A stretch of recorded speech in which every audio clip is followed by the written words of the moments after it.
And আমাদের instructor হিসেবে থাকছেন রাইসা শাম্মা আপু, who is currently working as a research analyst at International Food Policy Research and Research Institute. তো kindly webinar চলাকালীন টাইমে আপনাদের অডিও এবং ভিডিওটা অফ রাখবেন, অ্যান্ড কোনো কোয়েশ্চেন থাকলে চ্যাট বক্সে বলবেন। আমরা সেশনের শেষে চ্যাট বক্স থেকে কোয়েশ্চেন নিব, অ্যান্ড সেশনের শেষে we will also have a Q&A session. Thank you so much. তো I'll be handing over the floor to Raisa Shamma. Assalamualaikum everyone. Thank you so much for being here today. আজকে আমরা particularly IELTS এর জন্য যারা prep করছেন, অনেকেই জানেন যে 4টা মডিউল আছে। সো আমরা অনেকগুলো ওয়েবিনার লাইভ ক্লাস নিয়েছি on each kinds of modules, overview, overall strategy. তো আজকে we decided to focus basically on reading strategies, হ্যাঁ? সো রিডিং স্ট্র্যাটেজিস, কেউ কি নেটওয়ার্ক ইস্যু করছে? একজন ইয়ে করেছে, আমার কথা যদি না শোনা যায় একটু জানিও আমাকে, হ্যাঁ? সো আইসির সাপোর্ট টিম আমাকে একটু কাইন্ডলি জানাবে প্লিজ, যদি কোনো অসুবিধা হয় শুনতে বা Sure, আপু, so far ঠিক আছে আপু। সোফার ঠিক আছে, ওকে, অলরাইট। সো জি, থ্যাংক ইউ সো মাচ ভাইয়া। আচ্ছা ঠিক আছে, সো আমরা আজকে রিডিং এর স্ট্র্যাটেজিগুলো নিয়ে একটু আলোচনা করব, কারণ আই পার্সোনালি থিঙ্ক রিডিং এর মডিউলটা হচ্ছে বেশ আন্ডাররেটেড টাফ একটা মডিউল। মানে সবাই আসলে ভয় পায় বেসিক্যালি রাইটিং নিয়ে, very legitimate, writing is arguably the hardest. যাদের একটু কথা বলতে জড়তা আছে বা হয়তো বা কথাটা অত খুব প্র্যাকটিসে নাই আমরা ইংলিশে কথা বলাতে, আমরা স্পিকিংটাও খুব ভয় পাই, কিন্তু রিডিংটাও যে একটা ভয় পাওয়ার মডিউল এটা আমরা অনেক সময় ভুলে যাই। সো সবার স্ট্রেংথ অ্যান্ড উইকনেস এক এক জায়গায়। আমি পার্সোনালি রিডিং মডিউলটা কিছুটা প্র্যাকটিস করে যাওয়াটা রেকমেন্ড করবো। সো সেই সূত্রেই আসলে আজকে রিডিং এর স্ট্র্যাটেজিগুলো নিয়ে আলোচনা, আমরা ওভারঅল স্ট্র্যাটেজিগুলো নিয়ে আলোচনা করব।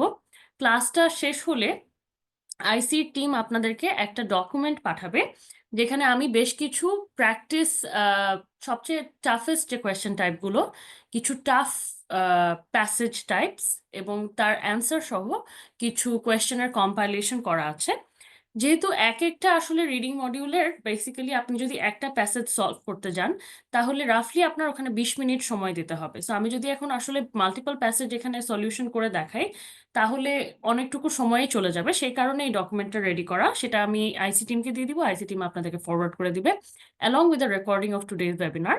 বাট আদার দেন দ্যাট, আমরা আজকে একটা প্যাসেজ সলভ করে, একটা হার্ড কোয়েশ্চেন টাইপ সলভ করে এবং বাকিগুলোর কিছু স্ট্র্যাটেজি, ওভারঅল স্ট্র্যাটেজি নিয়ে আলোচনা করবো যে রিডিং এ কি ধরনের অ্যাপ্রোচটা আপনাকে বেস্ট সার্ভ করতে পারে।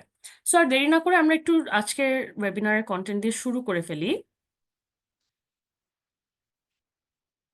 ওকে, হ্যাঁ ঠিক আছে। সো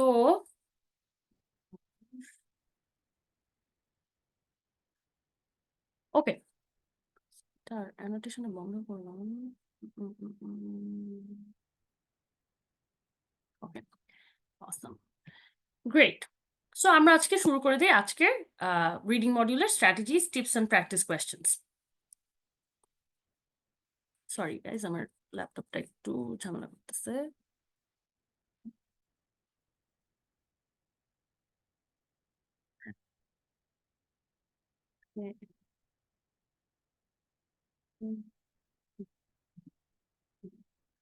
ওকে, সো ওভারভিউটা দিয়ে শুরু করি। ওভারভিউতে হচ্ছে আপনাদের আইএলটিএস রিডিং মডিউলে 3টা সেকশন থাকবে, টোটাল 40টা প্রশ্ন।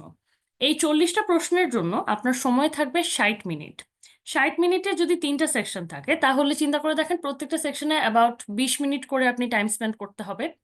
এখানে প্রথমেই একটা ব্যাপার বলে রাখাটা ইম্পর্টেন্ট, সেটা হচ্ছে 20 মিনিট করে যদিও ideally you should spend it, প্রথম যে জিনিসটা জানা দরকার সেটা হচ্ছে দ্য প্যারাগ্রাফস বা the sections become progressively harder.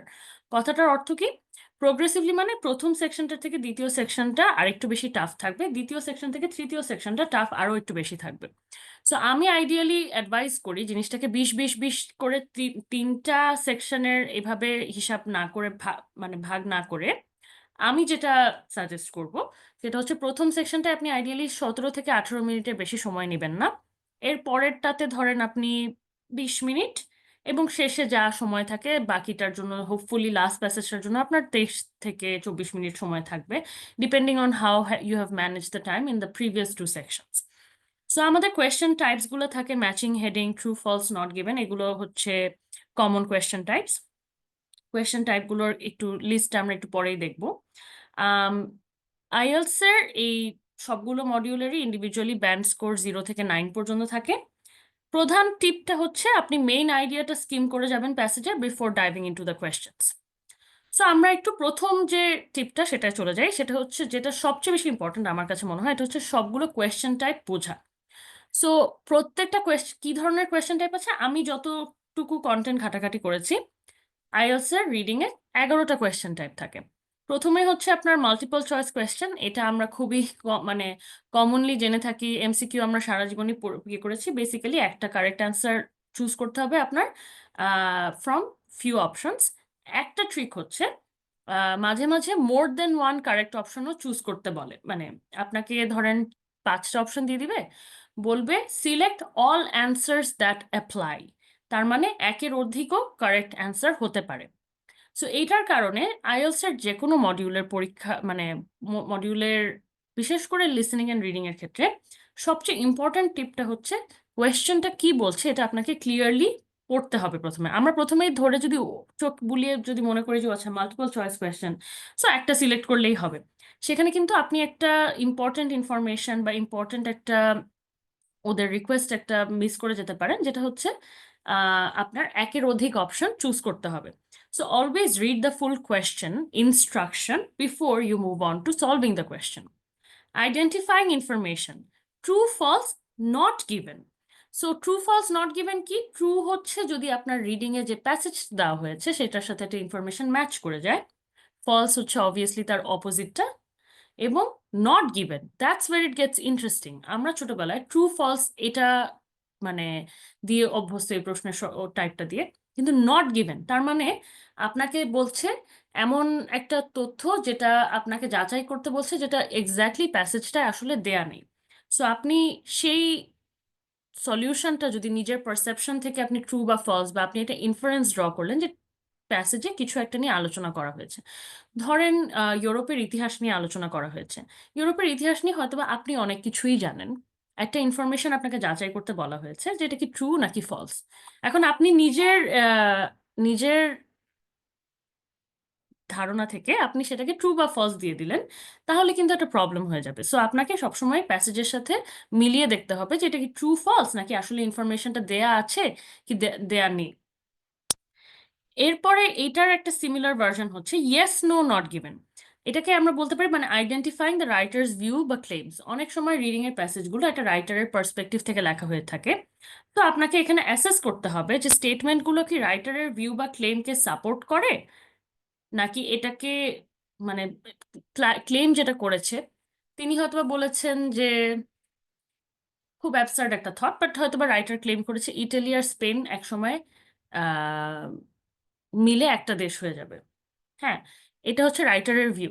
আপনাকে ইনফরমেশন যাচাই করতে বলেছে এই ইটালি আর স্পেন একসময় একটা দেশ হয়ে যাবে না, তাহলে আপনি এখানে লিখতে পারেন যে এটা কি করে, রাইটারের ভিউটাকে কন্ট্রাডিক্ট করে, তার মানে নো। এই নট গিভেনটা ইয়েস নো নট গিভেনের ক্ষেত্রেও ট্রু ফলস নট গিভেনের মতো।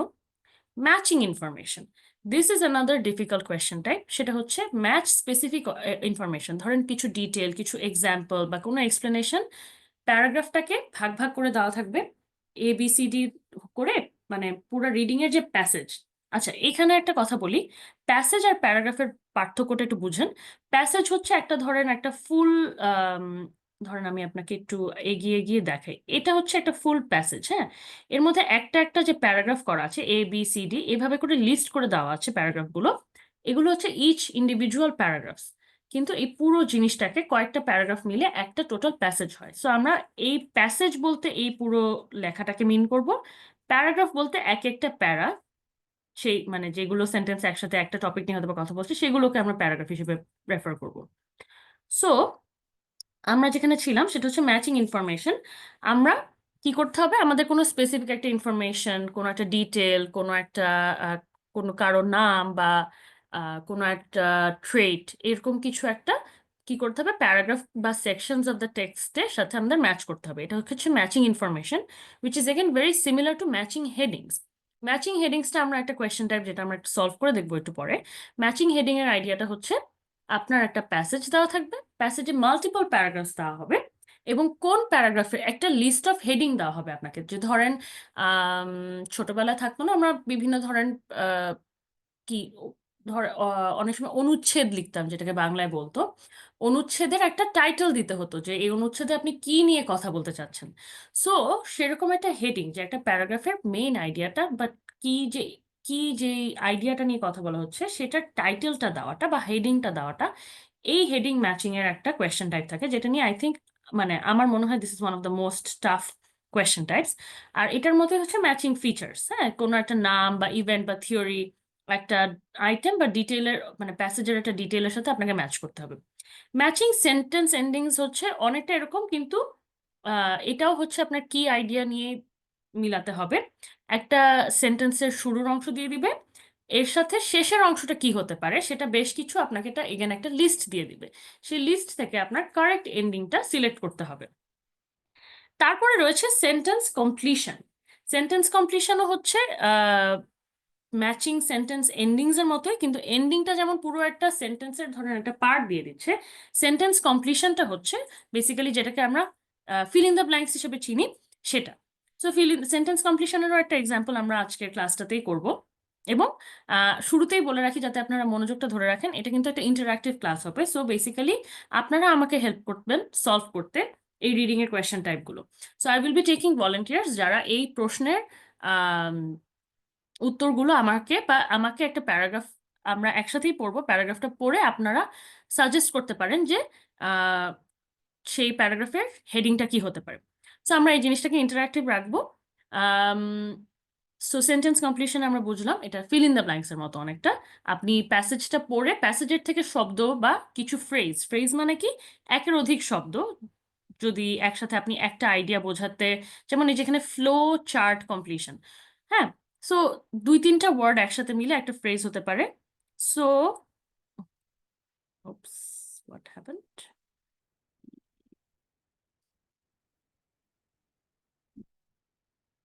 স্ক্রিনটা কেন চলে গেল? আমার স্ক্রিন কি দেখা যাচ্ছে? জি আপু, দেখা যাচ্ছে। Yes, আপু। Okay, great, thank you. Okay, so এরপরে আছে summary note, table or flow chart completion. হ্যাঁ, সেন্টেন্স কমপ্লিশনের মতো অনেকটা ফিল ইন দ্য গ্যাপস থাকবে, কিন্তু এটাতে হচ্ছে কোনো বেসিক সেন্টেন্স না, কিন্তু ফিল দ্য গ্যাপস হবে, একটা সামারি দেওয়া হবে আপনাকে বা একটা নোট দেওয়া হবে বেসড অন দ্য প্যাসেজ, বা একটা ছক বানানো হবে, একটা টেবিল বা একটা ফ্লো চার্ট। ফ্লো চার্টটা আপনারা কে কে এটার ব্যাপারে মানে জানেন, আমি ঠিক জানি না। ফ্লো চার্ট হচ্ছে এরকম কয়েকটা একটা বক্সে ধরেন ইনফরমেশন কানেক্ট করে দেওয়া থাকবে অনেকটা, সেই সেরকম কানেক্টেড ইনফরমেশনটাকে আপনারা একটা মানে এটাকে সহজে একটা ফ্লো চার্ট বলে। সেই ফ্লো চার্টটার কমপ্লিশনে, ফ্লো চার্টটা এই যে ফ্লো দিয়ে অ্যারো দিয়ে দিয়ে একটা ইনফরমেশন আপনাকে ফলো করতে হবে বা একটা আইডিয়া ফলো করে যেতে হবে বেসড অন দ্য প্যারাগ্রাফ বা based on the reading passage. সেইখানে কিছু জায়গায় কিছু ইনফরমেশন মিসিং থাকবে, সেই ইনফরমেশনটা আপনাকে অ্যান্সার দিতে হবে based on the passage. So এটা হচ্ছে সামারি নোট, টেবিল বা ফ্লো চার্ট কমপ্লিশন। আরেকটা আছে ডায়াগ্রামের লেবেল। সো আপনাকে ধরেন কোনো একটা সিচুয়েশন বা একটা ডায়াগ্রাম, একটা ম্যাপ, এটার একটা ডেসক্রিপশন দেওয়া থাকবে প্যাসেজে, এটার বেসিসে আপনাকে একটা ডায়াগ্রাম দেওয়া থাকবে আপনার প্রশ্নে, এবং সেই ডায়াগ্রামটার যে বিভিন্ন জায়গায় লেবেল দেওয়া থাকবে, বিভিন্ন জায়গায় লেবেল দেওয়া থাকবে না, সেই লেবেলগুলো আপনাকে কমপ্লিট করতে হবে। এটা হচ্ছে আমাদের আরেকটা কোয়েশ্চেন টাইপ। এগেন এই ডায়াগ্রাম লেবেল কমপ্লিশনটাও আমার কাছে মনে হয় যে বেশ ডিফিকাল্ট একটা কোয়েশ্চেন টাইপ। এই কোয়েশ্চেন টাইপটা ম্যানেজ করা নিয়ে আমরা মাঝে মাঝেই স্ট্রাগল করি। সো এটার এক্সাম্পল কিভাবে ফুল জিনিসটা সলভ করতে হবে, এটা আমাদের ফুল কোর্স যেটা আছে অন আইএলস, সেখানে একটা ভেরি ডিটেইলড একটা ভিডিও আছে যেখানে ডায়াগ্রাম লেবেল কমপ্লিশন আমরা অ্যাটেম্প্ট করি শেষ করতে। শর্ট অ্যান্সার কোয়েশ্চেন, এটা হচ্ছে কোয়েশ্চেনের শর্ট অ্যান্সার দেওয়া থাকবে। এটার একটা সুবিধা ব্যাপার হচ্ছে পুরো ফুল সেন্টেন্স লিখতে হবে না। ইউজুয়ালি এটা ইন আ ফিউ ওয়ার্ডস বলতে ইউজুয়ালি 3 শব্দের বেশিতে উত্তর দিতে হয় বলে আমার মনে পড়ে না। কোয়েশ্চেন টাইপের যেটাই হচ্ছে আপনাকে ডিরেক্টলি প্যাসেজ থেকে অ্যান্সার সিলেক্ট করতে হবে of that question in no more than 3 words. Again কয়টা শব্দ এক্স্যাক্টলি অ্যালাউড আপনি অ্যান্সার দিতে সেটা অবশ্যই অবশ্যই কোয়েশ্চেনের ইনস্ট্রাকশন থেকে পড়ে নিতে হবে। সো আমরা এখন স্ট্র্যাটেজিজের একটা ওভারভিউতে যাব। স্ট্র্যাটেজিজের একটা ওভারভিউ প্রথমেই হচ্ছে follow the order of the text. একটা মজার ব্যাপার হচ্ছে কোয়েশ্চেন্স এই যে সিকোয়েন্সে ইনফরমেশন গুলো প্যাসেজে আছে, আমি একটা এক্সাম্পল দিয়ে কথাটা বলি তাহলে আপনারা বুঝবেন। এই যে অ্যাডামস ওয়াইন, এই এই প্যাসেজটা আমরা একটু পরে সলভ করব। এই প্যাসেজে দেখেন ABCDE তারপরে I পর্যন্ত অনেকগুলো প্যাসেজ দেয়া আছে। এরপরে দেয়া আছে কিছু লিস্ট অফ হেডিংস। হ্যাঁ, আচ্ছা, অ্যাকচুয়ালি হেডিং ম্যাচিং এ এই জিনিসটা হয় না, কারণ এটা ম্যাচিং এর ক্ষেত্রে, বাট আমি এমনি প্যারাগ্রাফের ক্ষেত্রে বলি আপনাদেরকে। এই যে প্যাসেজটা দেয়া আছে, এখান থেকে যে কোয়েশ্চেন গুলো থাকবে, যদি ধরেন আপনার ফিল ইন দ্য ব্ল্যাঙ্কস বা সামারি নোট কমপ্লিশন থাকে, ইউজুয়ালি আপনার ধরেন পাশে 10টা ফিল ইন দ্য ব্ল্যাঙ্কস দেওয়া আছে বা ইনফরমেশন কমপ্লিশন যেটাকে আমরা বলছি সেটা দেওয়া আছে। সো আপনার প্রথম ব্ল্যাঙ্কের উত্তরটা যদি প্যারাগ্রাফ সি থেকে হয়, দ্বিতীয় ব্ল্যাঙ্কের উত্তরটা প্যারাগ্রাফ বি থেকে হবে না। সো তার মানে কি কোয়েশ্চেনগুলো সিকুয়েন্সিয়ালি প্যাসেজের যে মানে যে সিরিয়ালটা আছে সেই সিরিয়ালটা ফলো করে হচ্ছে ইনফরমেশনগুলো। সো ইউজুয়ালি আপনি মানে যদি একটা কোয়েশ্চেন সলভ করতে করতে 2 নম্বর প্রশ্ন সলভ করতে করতে আপনি প্যারাগ্রাফ সিতে চলে যান, মানে এর পরের প্রশ্নটা 3 নম্বর প্রশ্ন সলিউশন করতে আপনার প্রথম 2টা প্যাসেজ পড়ে আসতে হবে না। সো এটা একটা ইউজফুল স্ট্র্যাটেজি। এই এই স্ট্র্যাটেজিটা মাথায় রাখলে আপনি কি করতে পারবেন, ন্যাভিগেট করতে পারবেন টেক্সটটা খুব ভালোভাবে। আচ্ছা, অ্যান্সার করার আগে এই পুরো প্যাসেজটাকে একটা স্পিড রিডিং দিতে হবে। হ্যাঁ, এখানে যদি আমরা বসে বসে এখন বানান করে করে পুরো প্যাসেজটা পড়তে যাই তাহলে হয়তো বা বেশ সময় লাগবে, কিন্তু অনেকেই এখানে ডিফার করে, অনেকে বলে প্যাসেজটা ফুললি পড়তে। আমার জন্য যে স্ট্র্যাটেজিটা সবচেয়ে এফেক্টিভলি কাজ করেছে সেটা হচ্ছে আমি পুরো প্যাসেজটাকে প্রথমে স্পিড রিড করে নিই। তো কুইকলি স্কিম করতে হবে, দেখতে হবে যে overview of the content, tone and structure before diving into the question. So কোয়েশ্চেনের লিস্টের দিকে তাকানোর আগে মাথা ঠান্ডা থাকতে থাকতে পুরো প্যাসেজটাকে একটু স্পিড রিড করে নেওয়াটা ভালো, যাতে আপনি কোয়েশ্চেনটা এরপরে যখন আপনি কোয়েশ্চেনের লিস্টের দিকে তাকাবেন তখন যাতে আপনার একটা মোটামুটি আইডিয়া থাকে যে প্যাসেজটায় কি বলা হয়েছে। Use keywords to find relevant sections. এখানে আমি একটু এলাবোরেট করব। যদি আপনি যদি আপনি না জেনে থাকেন, আইএলস এর 2টা ধরন আছে। একটা হচ্ছে আপনার পেপার বেসড আইএলস, আর একটাকে বলে হচ্ছে আপনার computer based IELTS. Paper based আইএলসে আপনার আম, মানে বেসিক্যালি খাতা কলমে আপনি লিখে লিখে যেই আহ, পরীক্ষাটা দিবেন সেটা হচ্ছে পেপার বেসড আইএলস। সেখানে আপনার প্রশ্নপত্র দিয়ে থাকবে আপনাকে পেপারে। সেখানে আপনি প্রথমে যখন এই যে স্পিড রিডিংটা করছেন তখন কিছু কি ইনফরমেশন হাইলাইট করে রাখাটা আমার ধারণা বেশ ইউজফুল একটা স্ট্র্যাটেজি। আমি আইএলস যখন দিয়েছি আমি কম্পিউটার বেসডটা নিয়েছিলাম। কম্পিউটার বেসডে একটা সুবিধা হচ্ছে আপনি টেক্সটটাকে ইদার আপনি হাইলাইট করতে পারবেন বা আপনি টেক্সটটাতে একটা নোট অ্যাড করতে পারবেন। এখন প্র্যাকটিস টেস্টের সময় আমার যেটা এক্সপিরিয়েন্স সেটা হচ্ছে প্যারাগ্রাফে যদি আপনি নোট অ্যাড করতে চান তাহলে রিডিং এর সময় you don't have much time to go back to your notes. আপনি কোনো নোট অ্যাড করে যদি থাকেন, নোটের ব্যাপারটা মানে আপনি এরকম একটা টেক্সট সিলেক্ট করে আপনি রাইট ক্লিক করে এখানে একটা নোট অ্যাড করবেন। হ্যাঁ, সেই নোটটায় হয়তো বা আপনার ফেরত যাওয়ার কোনো টাইম থাকবে না। So I think the only useful strategy এখানে কম্পিউটার বেসডে হচ্ছে আপনি যদি প্যারাগ্রাফের কি ইনফরমেশনগুলো হাইলাইট করেন। এখানে আহ, খুব মানে কেন এটা কাজে দেয়, হাইলাইটেড টেক্সটটায় আপনি পরে চোখ বুলানোর সময় যখন আপনি একটা ইনফরমেশন খুঁজবেন কোয়েশ্চেনগুলো অ্যান্সার করার সময়, তখন আপনার ওই হাইলাইটেড পার্ট অফ দ্য টেক্সটে তাকালে আপনার ইজিয়ার হবে টু লোকেট ইনফরমেশন। সো অনেক সময় দেখা যায় এই রিডিং এর প্যাসেজগুলো হিস্টোরিক্যাল কোনো একটা ইভেন্ট নিয়ে হয়ে থাকে বা জিওগ্রাফিক্যাল কোনো লোকেশনের কোনো মানে কোনো একটা লোকেশন, ধরেন একটা কেভ কিভাবে ডিসকভার্ড হয়েছে, কেভ মাইনিং এর পুরো হিস্ট্রিটা কি, এই ধরনের কিছু জিনিসপত্র নিয়ে সিকুয়েন্সিয়াল ইনফরমেশন থাকে। So why do I say sequential information, কারণ অনেকগুলো রিডিং প্যাসেজে আমি দেখেছি যে এগুলো বেশ টাইম পিরিয়ডস থাকে। হ্যাঁ, সো ধরেন আপনি বলবে in the 18th century, in the 19th century. এখন কিন্তু আমরা কি আছে ইন দ্য 21st সেঞ্চুরি।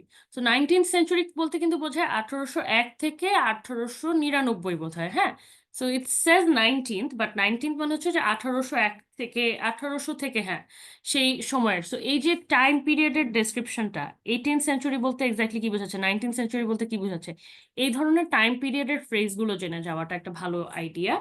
এবং আমি যেটা করতাম, আমি যদি এরকম ইয়ার টাইম পিস পেতাম যে হ্যাঁ এক একটা বছরের সিকোয়েন্সিয়ালি, অনেক সময় থাকে কোনো একটা ফেমাস মানুষের জীবনের বিভিন্ন ইভেন্টকে ডেসক্রাইব করা হয়েছে, ছোটবেলা থেকে সে কোন সময় জন্ম হয়েছে, কোথায়, তারপরে সে কোথায় বড় হয়েছে, তার ক্যারিয়ারটা কোথায় ফ্লারিশ করেছে।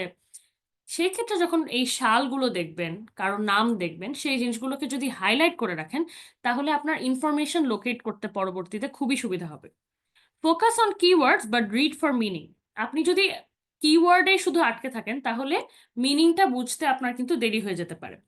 So, after spotting the keywords, ensure that you understand the context and meaning of the relevant section rather than solely relying on keywords. So, ধরেন keyword focus করা অবশ্যই important to locate information, but what's also very important is that you understand একটা প্যারাগ্রাফে কি বলছে। আপনি যদি শুধু keyword থেকে গেস ওয়ার্কের বেসিসে কোয়েশ্চেন অ্যান্সার করতে যান, তাহলে আপনার কোয়েশ্চেনগুলো, বিশেষ করে this is very very important for matching headings, matching information. কারণ অনেক সময় তারা কিছু ডিস্ট্রাক্টর কিওয়ার্ডস ইউজ করে আপনাকে এই ইনফরমেশন ম্যাচিংয়ে আপনাকে একটা অ্যাডেড চ্যালেঞ্জ দিতে পারে। সো সেইটা অ্যাভয়েড করতে আমাদের কি করতে হবে, স্পট করার পরে কিওয়ার্ডটা ওই প্যাসেজের বা ওই প্যারাগ্রাফের মিনিং এর জন্যও পড়তে হবে।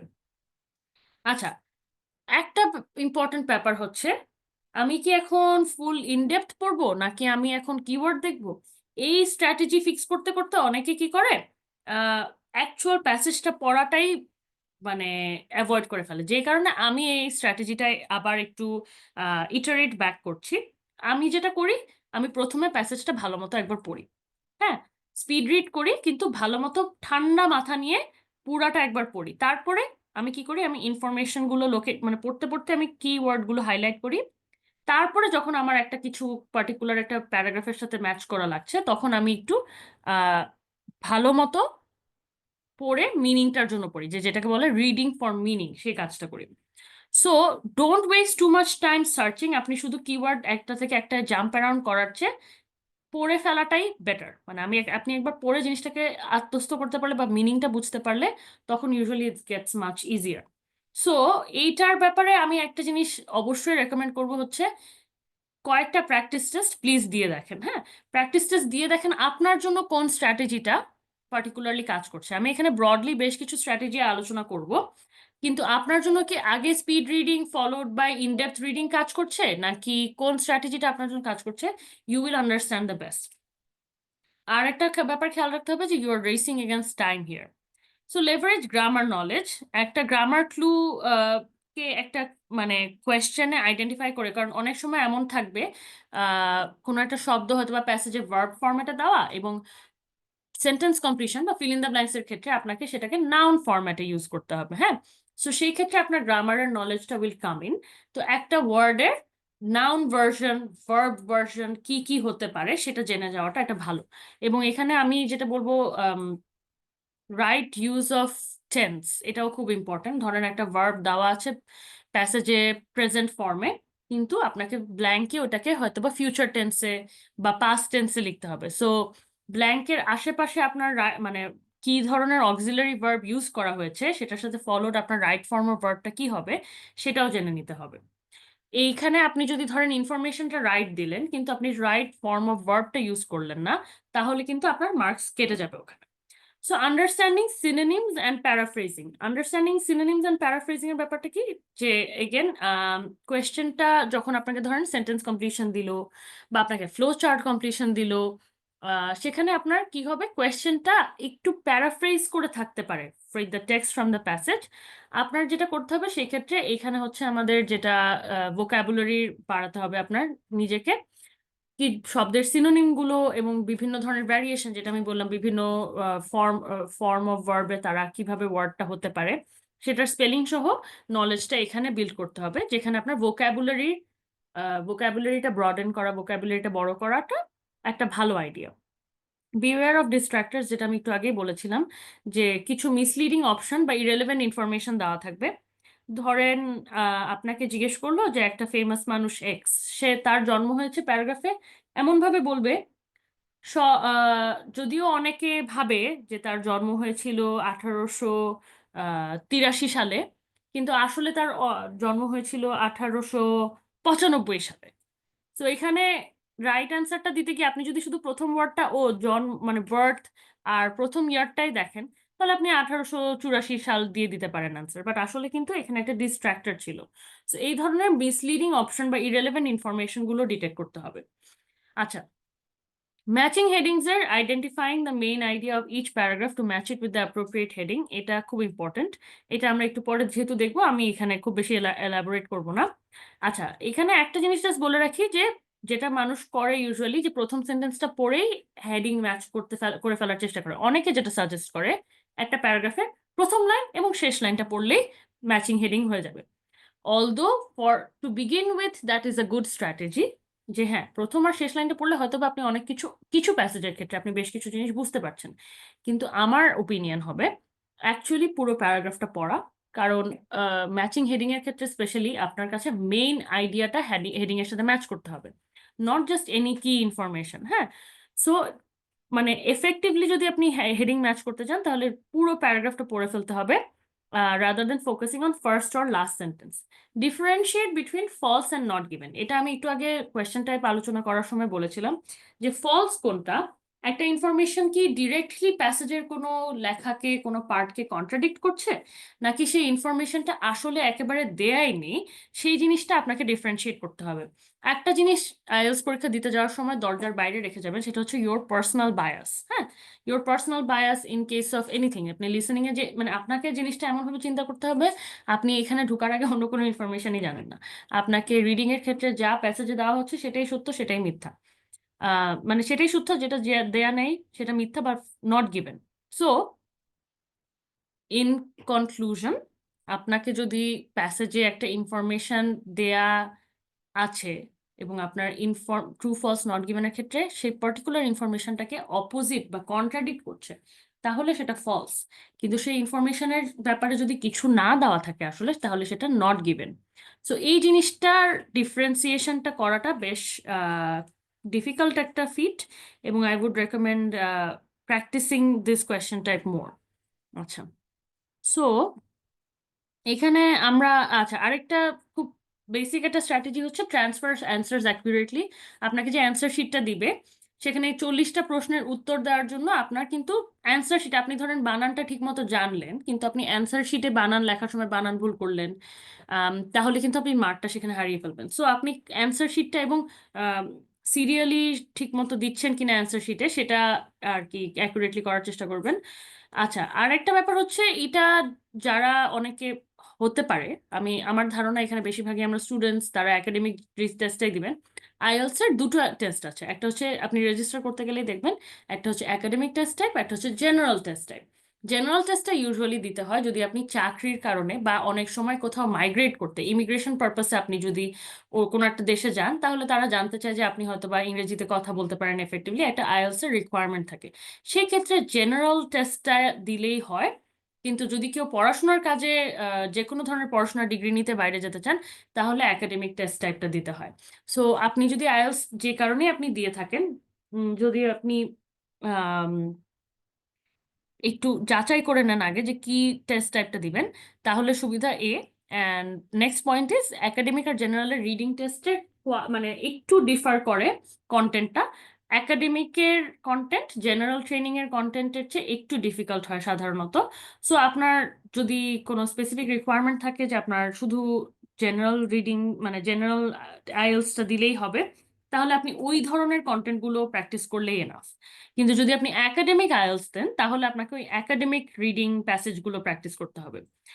আচ্ছা, prepare strategically, this is a general strategy, যে হ্যাঁ আপনি মক টেস্ট, টাইম ম্যানেজমেন্ট এবং focused improvement on weak areas, এগুলো করলে আপনি অবশ্যই বেটার পারফর্ম করতে পারবেন। তো এরপরে, আচ্ছা আমরা এই স্ট্র্যাটেজিগুলো কিছু আগে আলোচনা করেছি, তো আমি এখানে বেশি ডেলিবারেট করবো না, আমি জাস্ট একটা কথাই বলবো যে একটা যে পয়েন্টটা সেটা হচ্ছে ডিলিং উইথ ডিফিকাল্ট কোয়েশ্চেন্স। যদি অনেক সময় দেখা যায় একটা কোয়েশ্চেন টাইপে আপনি কমপ্লিটলি শিওর না, সো সেই ক্ষেত্রে একটা জিনিস মাথায় রাখবেন, আইএলস এ কোনো নেগেটিভ মার্কিং নেই, হ্যাঁ। সো একে তো কোনো অ্যান্সার ব্ল্যাঙ্ক রাখাটা একেবারেই একটা বাজে আইডিয়া। অবশ্যই ব্ল্যাঙ্ক রাখবেন না, কিছু না কিছু লিখে আসবেন, মানে হোপফুলি ঠিক হয়েও যেতে পারে যদি আপনি একেবারেই আনশিওর থাকেন। আর যেটা হবে, যদি আপনি একটাতে খুবই কনফিউজ থাকেন তাহলে একটু মানে একটু ওইটাকে স্কিপ করে বাকিগুলো অ্যান্সার করার চেষ্টা করেন। কারণ একটা অ্যান্সারে আপনি যদি খুব বেশি সময় স্পেন্ড করে ফেলেন তাহলে বাকিগুলোর জন্য মানে একটা অ্যান্সারের দিকে ফোকাস করতে গিয়ে দেখা যাবে আপনার পরের 5টা ভুল হয়ে গেল, সেটা একটা প্রবলেম হয়ে যেতে পারে। সো সেই ক্ষেত্রে আমার সবসময় এটা পরীক্ষার জন্য স্ট্র্যাটেজি থাকে যে move on if stuck and return letter.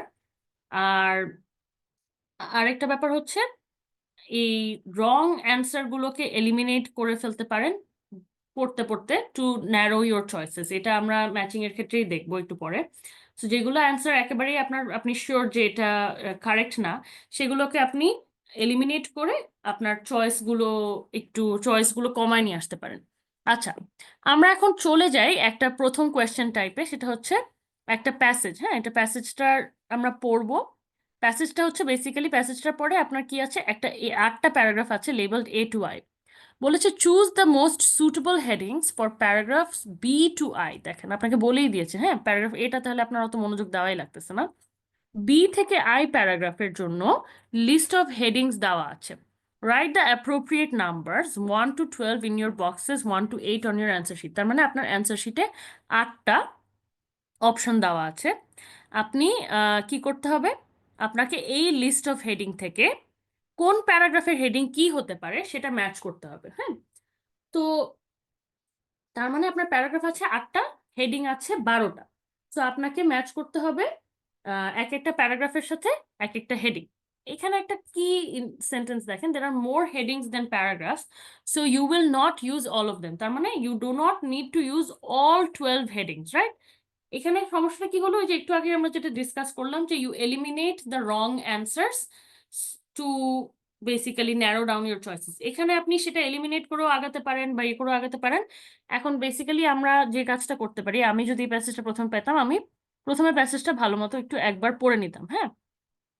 তারপরে আমরা যেটা করতাম, লিস্ট অফ হেডিংটা একবার দেখতাম। লিস্ট অফ হেডিংটা খুবই ইম্পর্টেন্ট। আমি এখানে তারপর লিস্ট অফ হেডিং প্রথমে আমি যেটা একটা ছোট কাজ করি সেটা হচ্ছে লিস্ট অফ এই ধরনের প্যারাগ্রাফ যদি হেডিং ম্যাচিং থাকে, আমি আগে অ্যাকচুয়ালি হেডিং গুলো পড়ি just to have an idea, কারণ হেডিং গুলো কুইকলি পড়াটা বেশ ইজি। তো আমরা দেখে নেই, 12টা দেখা আছে। Change in the environment has always been part of our lives. আচ্ছা, চেঞ্জ ইন এনভায়রনমেন্ট নিয়ে কথা বলছি, জেনারেল একটা কথা। 2 নাম্বারটা খুব ইম্পর্টেন্ট, ওয়াটার শর্টেজ ডিরেক্টলি। 3 নাম্বারটা বলছে rivers and waves wreak havoc. হ্যাঁ, এখানে একটা ভোকাবুলারির ব্যাপার আছে যে আপনি হয়তোবা চিন্তা করতে পারেন যে রিক হ্যাভকটা বেসিক্যালি কি মানে। আচ্ছা ঠিক আছে, রিভার্স অ্যান্ড ওয়েভস এটা খুব প্রবলেম ক্রিয়েট করে, মানে খুবই এনভায়রনমেন্টাল হয়তো বা ডিজাস্টার করতে পারে, হ্যাঁ। সো এই ক্ষেত্রে ভোকাবুলারিটা না জানা থাকলে এখানে আপনি একটু স্ট্রাগল করতে পারেন। সো এই ভোকাবুলারিটার দিকে খেয়াল রাখবেন। Is it reasonable to be pessimistic or is it more realistic? আচ্ছা, এটা একটা কেমন একটা আইডিয়ার মতো একটা কথা। হ্যাঁ, পেসিমিস্টিক কথাটার মানে কি? পেসিমিস্টিক কথাটার মানে হচ্ছে যার কোনো আশা নাই। পেসিমিস্টিকের অপোজিট হচ্ছে অপটিমিস্টিক, যে সবসময় খুব হোপ নিয়ে থাকতে পছন্দ করে। আচ্ছা, তারপরে আছে হচ্ছে আপনার climate disasters make us feel better. Climate disaster নিয়ে কিছু কথা বলছে যে climate disasters make us feel better. আচ্ছা, একটা অদ্ভুত একটা আইডিয়া। তারপরে আছে আমাদের water the source of nourishment, how to deal with a flood, wide spread floods, relationships between humans and water, water's devastation in the past, future flooding, আর negative outlook on the future. আচ্ছা, এটা হচ্ছে আমাদের list of headings. এখন আমি আমি চাই যে আপনারা যারা ক্লাসটা করছেন একটু আমি 30 সেকেন্ড এখানে হেডিং এর এই স্লাইডটা স্টাক থাকবো, আপনারা চাইলে একটা স্ক্রিনশট তুলে রাখতে পারেন। এবং এরপরে আমরা যখন এরপরে আমরা যাব, আমরা প্যারাগ্রাফটা একসাথেই পড়বো। পড়ে আমরা চেষ্টা করব হেডিংটাকে ম্যাচ করার, এবং আই উইল টেক ভলান্টিয়ার্স যে আমাকে মানে 8টা প্যারাগ্রাফ ম্যাচ করতে হবে। প্রথম দুটো আমি করে দিব, এর পরের 6টা I will take some volunteers, যে যারা ভলান্টিয়ার করবে এখানে লিস্ট অফ হেডিংসটা ম্যাচ করতে। সো যদি ভলেন্টিয়ার্স না থাকে তাহলে আমিই করব, কিন্তু I would love for it to be an interactive class, এবং this gives you an opportunity to also test your skills. ভুল হলে আমরা কেউ কিচ্ছু মনে করবো না, আই প্রমিস। সো আপনারা এটা অ্যাটেম্প্ট করে নিতে পারেন। আই হোপ আপনারা স্ক্রিনশটটা অলরেডি তুলে নিয়েছেন। আইসির যারা আছো, একটু কাইন্ডলি তোমরা কেউ একজন স্ক্রিনশটটা তুলে চ্যাট বক্সে দিয়ে দাও। কারো যদি স্ক্রিনশট তুলতে অসুবিধা হয় তারা তাহলে চ্যাটের লিস্ট থেকেই দেখে নিতে পারবেন। এবং করা হলে আমাকে একটু জাস্ট বলো যে আপু হয়ে গেছে।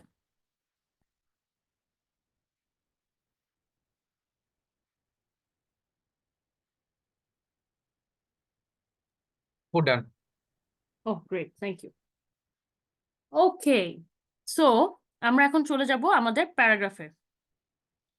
তো আমরা প্যারাগ্রাফ একটা একটা কি করব, প্যারাগ্রাফ লিস্টের থেকে মিলাতে থাকবো। হ্যাঁ, সো আমি এই যে বি সি ডি আমাদেরকে কিন্তু বলেই দিয়েছে যে choose the most suitable headings for paragraphs B to I. এই ক্ষেত্রে আপনাদের দেখেন ইনস্ট্রাকশনটা পড়াটা খুব ইম্পর্টেন্ট। আপনি যদি এখানে প্যারাগ্রাফ এ থেকে ম্যাচ করা শুরু করেন তাহলে কিন্তু আপনি ভুল করবেন। সো আমরা চলে যাই প্যারাগ্রাফে। প্যারাগ্রাফ কি বি কি বলছেন? Water has played a vital role in our lives throughout history. Water has always had a thorny relationship with humanity, on one hand providing immense benefits not only as a supply of drinking water, but also as a source of food, a means of transportation, and a means of trade.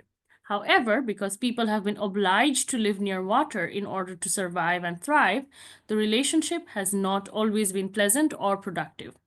Contrary to popular belief, it has been the exact opposite. What started out as a survival necessity has turned out to be a highly destructive and life-threatening sight in many cases. তাহলে এখানে কি বলছে?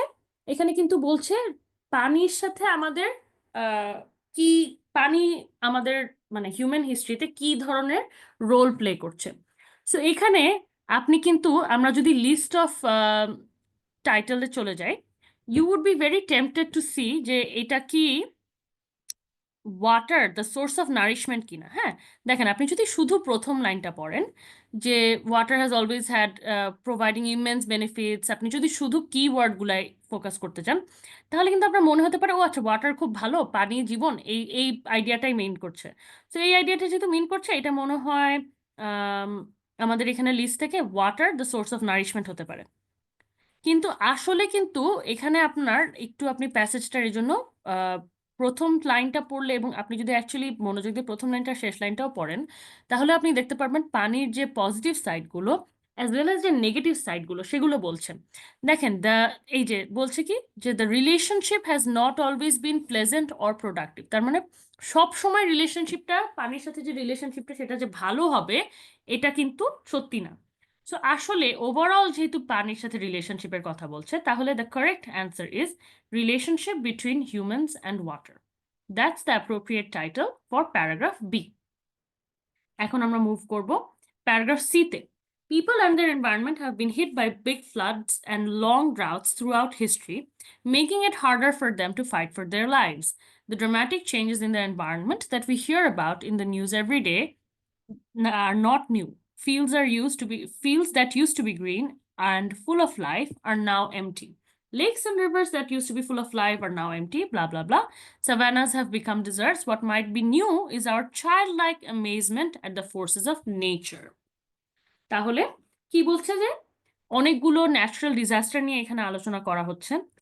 People and there environment কি, মানে মানুষের সাথে environment কি সম্পর্ক, কি কি ধরনের চেঞ্জ হয়েছে। একটা দেখেন একটা ইন্টারেস্টিং ফেজ হচ্ছে the dramatic changes in the environment that we hear about in the news every day are not new. So এখানে যেহেতু এখানে ফ্লাড এবং ড্রাউট এগুলো নিয়ে কথা বলা হয়েছে, you would be tempted to see যে প্যারাগ্রাফ সিতে হচ্ছে হয়তো বা rivers and waves wreak havoc হতে পারে। হ্যাঁ, কিন্তু আসলে কিন্তু এখানে বিভিন্ন ধরনের অন্যান্য অনেক ন্যাচারাল ডিজাস্টার নিয়েও কথা বলা হয়েছে। দেখেন এই যে এখানে কি ব্যাপারটা কি ড্রামাটিক চেঞ্জেস, রাইট, যে আগে আগে কি ছিল এখন কি হচ্ছে, এই ধরনের আইডিয়াগুলো নিয়ে যেহেতু আলোচনা করা হচ্ছে, অ্যাকচুয়ালি কারেক্ট অ্যান্সারটা আমরা যদি লিস্টের দিকে তাকায় দেখি তাহলে কারেক্ট অ্যান্সারটা হচ্ছে change in the environment has always been part of our lives. কারণ এই যে ড্রামাটিক চেঞ্জটার উপরেই ফোকাস করা হচ্ছে এই প্যারাগ্রাফে। সো দেখেন আমাদের আইডিয়াটা কি, আমাদের কিন্তু কি আইডিয়াটার উপর ফোকাস করতে হবে। এরপরে আমরা প্যারাগ্রাফ ডিটা একটু পড়বো। প্যারাগ্রাফ ডিটা পড়ে আমি একটা ভলান্টিয়ার নিব আমি আসলে চ্যাট বক্সটা দেখতে পাচ্ছি না, সো যদি আইসি কেউ একটু হেল্প করো আনমিউট করতে বা সিলেক্ট করতে কে অ্যান্সার দিবে, আর যদি কেউ অ্যান্সার দিতে সিলেক্ট মানে ইন্টারেস্টেড না থাকে তাহলে আমাকে জানিও। So paragraph D টা বলছে, today we know more about how climates change around the world. Floods in faraway places have an immediate effect on the whole world. Maybe these things make us feel better when floods and other natural disasters are enjoying our own property. খুবই অদ্ভুত একটা idea, এবং এটার টাইটেলটাও আসলে list of headings থেকে খুব easily মানে বের করার মতো। সো আমি কেউ একজন যদি একটু ভলান্টিয়ার করেন, এটা কোন হেডিংটা হবে?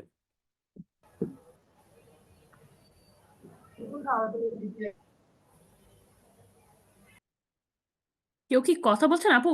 মানে আপু বা ভাইয়া আসলে ক্লিয়ারলি শোনা যাচ্ছে না, আরেকবার বলবেন? No volunteers? Yes, এটার বলবো?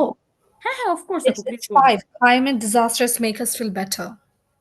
Good, great job. হ্যাঁ, that's exactly it. This is a very weird idea, right? But এটা মানে arguably was very clear. But হ্যাঁ, climate disasters make us feel better. That was paragraph D. Thank you. Saida আপু বোধহয়, thank you so much. হ্যাঁ, we're gonna move on to the next one. Acha, paragraph E.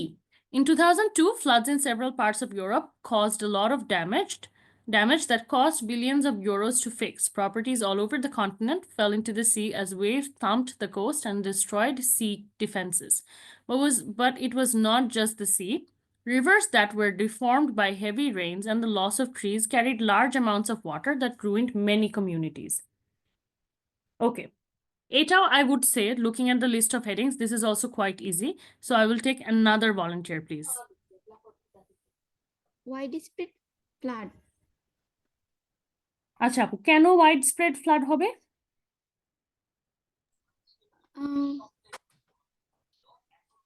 heavy আপু rains, loss of trees, অনেক বেশি বৃষ্টি। হ্যাঁ, অনেক বেশি বৃষ্টি আপু। আচ্ছা ঠিক আছে, থ্যাংক ইউ। আপনার অ্যান্সারটা আসলে কারেক্ট হয়নি, কেন আমি একটু এক্সপ্লেন করি। আপনি দেখেন, আপনি প্রথম লাইনটাতে হয়তো বা ফোকাস করে দেখেছেন যে ফ্লাড নিয়ে কথা বলা হচ্ছে, হ্যাঁ, কিন্তু দেখেন কনভারসেশনটা এগিয়ে যাচ্ছে, কিন্তু ফ্লাডের পরে বলছে rivers that were deformed by heavy rains and the loss of trees carried large amounts of water that ruined many communities. So আপনি যদি আমাদের লিস্ট অফ হেডিংসে যান তাহলে দেখেন rivers and waves wreak havoc বলে একটা টাইটেলও আছে। সো তার মানে এখানে ফ্লাড নিয়ে কথাটা শুরু হলেও মেইন আইডিয়াটাতে আসলে কিন্তু রিভার যে অনেক ধরনের ড্যামেজ করে এবং এই যে সির ওয়েভ গুলো যে অনেক বেশি ড্যামেজ করে, এটা হচ্ছে কিন্তু মেইন আইডিয়া। কথাটা শুরু হয়েছে যে হ্যাঁ, ফ্লাড অনেক ড্যামেজ করেছে। ফ্লাড কি ধরনের ফ্লাড? ওয়েভ গুলো যখন মানে সমুদ্রের ওয়েভ গুলো যখন কোস্টে অনেক বাড়ি দিয়েছে, তখন অনেক সি ডিফেন্স নষ্ট করেছে। বাট তারপরে বলেছে but it was not just the sea, রিভারও এই কাজটা করেছে। সো তাহলে আমাদের একটা টাইটেল আছে যেটা এই দুটো আইডিয়াকেই একসাথে করে, যে rivers and waves wreak havoc. তাহলে কিন্তু এটার কারেক্ট অ্যান্সারটা হবে rivers and waves wreak havoc. So that's a very good example, thank you for attempting আপু। বাট মানে এটাই হচ্ছে প্রবলেম, যে আসলে হয় কি অনেক সময় এই ধরনের কি ওয়ার্ডগুলো দিয়ে আপনাকে ডিস্ট্র্যাক্ট করার চেষ্টা করবে। যেমন মেইন ফার্স্ট লাইনটায় ফ্লাড দিয়ে কিন্তু আপনাকে ডিস্ট্র্যাক্ট করে ফেলেছে, যে আচ্ছা কথাটা মনে হয় শুধু ফ্লাড নিয়ে। আসলে they went a little bit more specific in the passage. Thank you so much, brilliant engagement so far. আচ্ছা, আমরা মুভ অন করি নেক্সট প্যারাগ্রাফটায়। The costly short-term solution is to build better and most sophisticated flood defenses along the rivers. There are less complicated options. আচ্ছা, এখানে আমি দেখেন প্রথম লাইনটা পড়েই কিন্তু আমরা অনেকেই হয়তোবা একটা টাইটেল, অ্যাটলিস্ট আমার মাথায় এসছে যে একটা টাইটেলে আমি ম্যাচ করে ফেলতে পারছি। কি বলছে? Costly short term solution to flood, মানে ফ্লাড ডিফেন্স। তার মানে হ্যাঁ, কি বলছেন আপু? It's 7. How to deal with a flood. Yeah, exactly. So how to deal with a flood আপনি দেখেই বুঝতে পারছেন। বাট এখানে I would err on the side of caution. এই ফ্রেজটার মানে হচ্ছে সব সময় বেটার সেফ দেন সরি। হ্যাঁ, আমি জানি যে প্রথম সেন্টেন্সটা পড়ে আমি 100% মানে 90% শিওর যেটা ফ্লাডের ডিফেন্সটা নিয়ে সায়দা আপু is right, it is how to deal with a flood. But I would still suggest প্রথমটার পরে যদি আপনি মোটামুটি শিওর থাকেন তাও বাকি প্যাসেজটা স্কিম করে যাবেন, যে স্কিম করে জাস্ট ইন কেস প্যাসেজটা এই যে আগের প্যাসেজটার মতো প্রথম লাইনের পরে তারা মেইন আইডিয়াটা ঘুরিয়ে ফেলছে কিনা সেটা দেখার জন্য অবশ্যই important that you read the whole passage. So matching heading এর ক্ষেত্রে যতই আপনি প্রথম সেন্টেন্স পড়ে আপনি শিওর থাকেন, it's always a good idea to read the rest of the passage. So thank you so much. এটা যেহেতু এফটা যেহেতু সর্টেড, আমরা জিতে মুভ অন করবো। Apu, What can I about interrupt? হ্যাঁ Apu, হ্যাঁ can sure I ask you? You said a phrase. I think here in the question it was. err on the side of caution. Okay. Err Eh, on the side of caution means আপনি caution কথাটার মানে হচ্ছে সাবধান হওয়া, right? So err on the side of caution means আমি সবসময় সাবধানতার পথটা অবলম্বন করব, অনেকটা সেরকম। হ্যাঁ, thank so you. That's a phrase that we use. Thank you so much, আপু। আমি তাহলে মুভ করি, হ্যাঁ, পরের প্যারাগ্রাফটা। সো পরের প্যারাগ্রাফটা কি বলছে? What about the future? According to projections, 2/3 of the world's population would be without fresh water by 2025. However, the future has arrived in a rising number of parts of the planet. While floods have wreaked havoc in certain areas, water scarcity is generating strife in others. দেখেন, অনেকগুলো keyword যেটা আপনাকে distract করবে। আপনি এই পয়েন্টে এসে কিন্তু ভাবতে পারেন যে ফ্লাডের প্রবলেমগুলো সার্টেন এরিয়াতে আছে। এই কারণে ওই যে আমরা যে অপশনটা দিয়েছিলাম যে rivers and waves wreak havoc, এই রিক হ্যাভক ফ্রেজটা খুব আনকমন একটা ফ্রেজ, রাইট? আপনি এখানে এই ফ্রেজটা দেখে আপনি অটোমেটিক্যালি এখানে রিক হ্যাভকের সাথে ম্যাচ করে ভাবতে পারেন যে আচ্ছা এটা কি আমি এই টাইটেলটা কি আবার প্যারাগ্রাফ জিতে হবে কিনা। So this is a very good example of how certain keywords can distract you. So এই ফ্রেজটা ইউজ করেছে বলে যে টাইটেলও সেমটা হবে এটা কিন্তু ঠিক না। আসলে এখানে মেইন আইডিয়াটা কি বলছে? while floods have wreaked havoc, মানে ফ্লাড অনেক জায়গায় প্রবলেম অনেক ক্রিয়েট করে থাকলো, water scarcity is generating strife in others, মানে পানি শূন্যতা অন্যান্য জায়গায়ও প্রবলেম ক্রিয়েট করছে। The Rio Grande failed to reach the Gulf of Mexico for the first time in 50 years in the spring of 2002, pitting the region against region as they compete for water supplies. Due to drought and growing water usage in many regions of the world, there is currently discussion of water becoming the new oil. So, এখানে আমরা mainly কি কি জিনিস নিয়ে আলোচনা করা হচ্ছে? এখানে বেশ কিছু ডিস্ট্রাক্টর আছে। What about the future? The future has arrived in a rising number of parts of the planet. Floods have wreaked havoc. আপনি এখানে ফিউচার দেখে মনে ভাবছে যে ফিউচারে কি হবে? ফিউচার ফ্লাডিং একটা মানে common mistake to think about, যে এটা মনে হয় Isn't the answer should be a negative outlook on the future? think it answer will be I 12. also think so. আচ্ছা, একটা অ্যান্সার এসছে আর negative outlook on the future. আরেকটা answer শুনি। আরো কোনো কি কন্টেন্ডার আছে? Water shortage. Okay, good streak for সাইদাপু এন্ড আরেকজন যিনি বলছেন it is actually water shortage. হ্যাঁ, দেখেন এই যে again I would refer back to the main idea of the passage, right? So again a big distractor is what about the future. So what about the future, আপনি first সেন্টেন্সটা পড়লে আপনার ধারণা হতে পারে যে এটা ফিউচারে যে হতে পারে জিনিসপত্র বা negative outlook on the future. আসলে কিন্তু নেগেটিভ আউটলুকের কথাটা মেইন আইডিয়াটা না, মেইনলি এখানে ওয়াটার স্কারসিটিটা নিয়ে কথা বলা হচ্ছে, যে ওয়াটার স্কারসিটিটা একটা প্রবলেম ক্রিয়েট করেছে। ওয়াটার স্কারসিটির প্রবলেমের জন্য কি কথা হচ্ছে? ডিউ টু ড্রাউট মানে কি পানি শূন্যতাটা, রাইট? সো এই যে এরপরে ওয়াটার স্কারসিটি ড্রাউট নিয়ে আলোচনা হচ্ছে। সো প্যারাগ্রাফ জি এর মেইন আইডিয়াটা হচ্ছে ওয়াটার শর্টেজেস। হ্যাঁ, so again very important to read the entire passage and to grasp the main idea. Okay, let's move on to paragraph H. Other doom-laden predictions claim that as the polar ice caps melt, coastal regions and some low-lying islands will almost certainly be drowned by the water. Popular exotic sites, which are today frequented by thousands of tourists, will become no-go zones. Today's vacation attractions in southern Europe and others will literally become hotspots, making them too hot to live in or visit. It is impossible not to despair in light of the current weather's irregular behavior. This, at this point, is a very obvious answer. I will be taking volunteers, please. I will also be urging যে যারা আসলে এখন পর্যন্ত answer দেননি তারা please একটু attempt করেন, কারণ এখন কিন্তু একটা জিনিস খুব সহজ হয়ে গেছে যে আমাদের লিস্ট থেকে অনেকগুলো অ্যান্সার আমাদের চলে গেছে। So we have a lot of fewer options to select from, right? So please একটু যারা এখনো অ্যান্সার করেননি তারা একটু অ্যাটেম্প্ট করেন। I think this time A it would be negative number outlook. 12, a negative outlook on the future. Exactly. Absolutely right, yes. Negative outlook on the future, এটা কিন্তু আমাদের খুব সুন্দর করে আমরা এখন যেহেতু কম অপশনস, এই যে লাস্ট সেন্টেন্সটা পড়লেও আমরা খুব কনফার্ম হয়ে যেতে পারি। It's impossible not to despair. Despair মানে কি, একটা জিনিস নিয়ে হা হুতাশ করা বা খুব আফসোস প্রকাশ করা, খুব কষ্ট পাওয়া, এই ধরনের আইডিয়াটাকে ডেসপেয়ার বলে। সো কি বলছে, it is impossible not to despair, মানে স্যাড না হওয়াটা বা নেগেটিভ না হওয়াটা হচ্ছে impossible. Use of the negative phrases, এই জিনিসটা নিয়েও আমরা একটু কেয়ারফুল থাকতে হবে। হ্যাঁ, নেগেটিভ ওয়ার্ডটা ইউজ করে, নট বা নেভার এই ধরনের শব্দগুলো ইউজ করে অর্থ যে উল্টে যাচ্ছে, সেই ডাবল নেগেটিভের ব্যবহারটা, যে তার মানে কি বলছে, আপনি বেসিক্যালি আইডিয়াটা কি বলছে, যে আপনি ডেসপেয়ার করাটা বা স্যাড হওয়াটাই নর্মাল, এটাকে ঘুরিয়ে ডাবল নেগেটিভ ইউজ করে বলছে it's impossible not to despair. So এই ডাবল নেগেটিভস এর ইউজটার ব্যাপারেও আপনারা যদি একটু কেয়ারফুল থাকেন, তাহলে আপনাদের এই ধরনের প্রশ্নগুলো ন্যাভিগেট করতে খুব সহজ হবে। ওকে, তো এরপর আমরা চলে যাব লাস্ট প্যারাগ্রাফটা। জি আপু, আপনার বোধহয় অলরেডি পড়ে ফেলেছেন প্যারাগ্রাফটা, so I'll be taking answers if anyone has that. Widespread floods. আচ্ছা, কেন আই এটা 4 প্যারাগ্রাফটা নম্বর বলছেন? হবে না আপু, নাম্বার 4। নাম্বার 4টা হচ্ছে কি, is it reasonable to be pessimistic? হ্যাঁ, থ্যাংক ইউ ভাইয়া, কে বলেছেন, দ্যাটস রাইট। অ্যাকচুয়ালি এই প্যারাগ্রাফটা আসলে, এই যে দেখেন প্রথম সেন্টেন্সটা পড়লে again we could be almost 90% sure. Some may argue that pessimism is unfounded, তার মানে পেসিমিজম বা এই যে হোপ হারিয়ে ফেলার ব্যাপারটা, এই ব্যাপারটা খুব একটা আনরিজনেবল বা এটার কোনো গ্রাউন্ডস নেই। আনফাউন্ডেড মানে হচ্ছে এটার কোনো বেসিস নাই, বেসিক্যালি এরকম অনেকটা। But there have been plenty of evidence that something is wrong with the climate.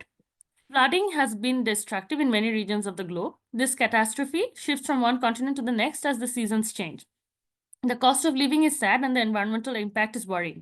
We'll have to get used to it. So এরপরে আপনার যে নাম্বার 4টা বলছে, is it reasonable to be pessimistic or is it more realistic? So এখানে কিন্তু এই আর্গুমেন্টটা নিয়েই কথা বলা হচ্ছে, যে পেসিমিজমটা অনেকে বলে যে এটা পেসিমিস্টিক হওয়াটার কোনো কারণই নেই, কিন্তু আসলে কথাটা হচ্ছে এটা মনে হয় পেসিমিস্টিক হওয়াটাই একটু রিয়েলিস্টিক একটা approach. So that's what paragraph I says. Thank you, this was a brilliant engagement, but that's how we have, মানে আমরা এখন একদম হাতে খড়ি দিয়ে বেসিক্যালি শিখলাম যে ম্যাচিং হেডিংটা আমরা কিভাবে করব। সো এখানে বেসিক্যালি আমাদের এই যে অ্যান্সারগুলো দেওয়া আছে, স্লাইডটা আপনাদের সাথে ক্লাসের পরে শেয়ার করে দেওয়া হবে। আমাদের এখানে কি করতে হবে, কিওয়ার্ডগুলো হেডিং লিস্টে ইয়ে করতে হবে, আইডেন্টিফাই করতে হবে এবং scheme the paragraphs for topic sentences. আচ্ছা, সো কি টেকঅ্যাওয়েজ কি কি আপনার ফোকাস করতে হবে প্যাসেজের টপিক সেন্টেন্সগুলো। এই যে যেমন আমাদের টপিক সেন্টেন্স যদি আমি একটু এক্সাম্পল দেই, some may argue that pessimism is unfounded, হ্যাঁ, but there has been plenty of evidence that something is wrong with the climate. এটা কিন্তু আমাদের একটা টপিক সেন্টেন্স। এই টপিক সেন্টেন্সটা থেকে আমরা বুঝতে পারবো ইজিলি এই প্যারাগ্রাফে কি কথা হচ্ছে। তারপরে এফ প্যারাগ্রাফেরও প্রথম সেন্টেন্সটা ওয়াজ আ গুড টপিক সেন্টেন্স, যেটা দিয়ে আমরা বুঝতে পারছি যে এখানে ফ্লাডের সাথে ডিলিং নিয়ে কিভাবে করতে হবে সেটার অ্যান্সার দেওয়া আছে।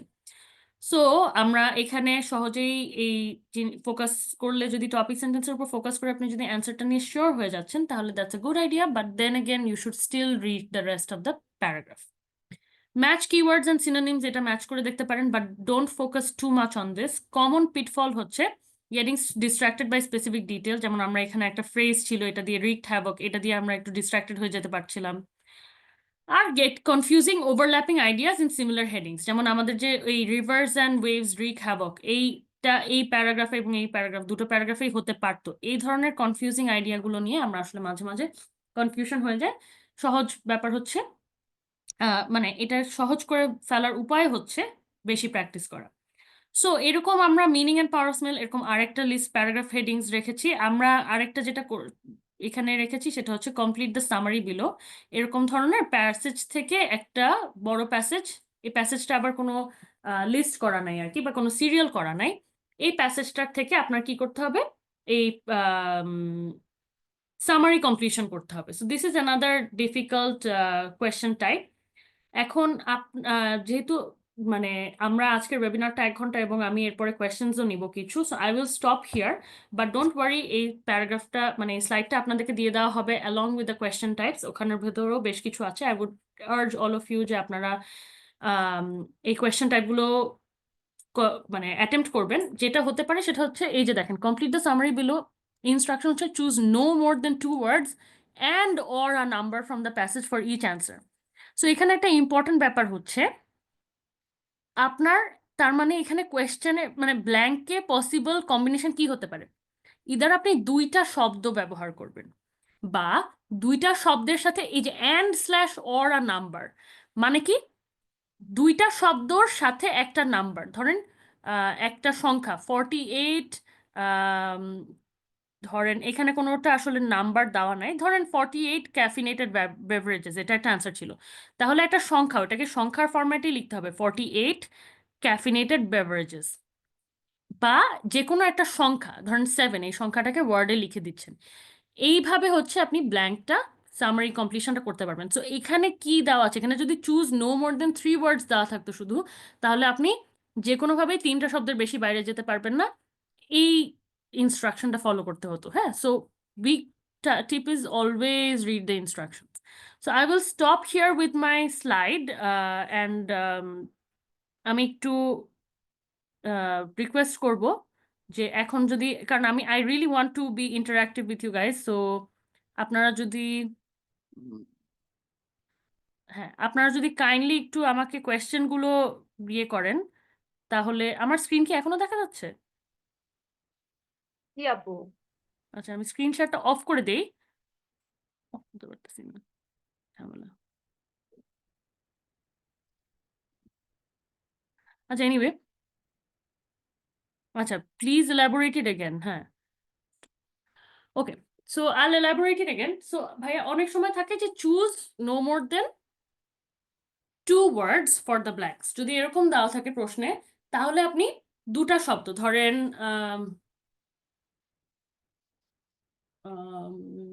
কি বলা যায়, ধরেন আপনার শব্দের ব্ল্যাঙ্কের কারেক্ট অপশনটা হচ্ছে scared cat, that's 2 words, right?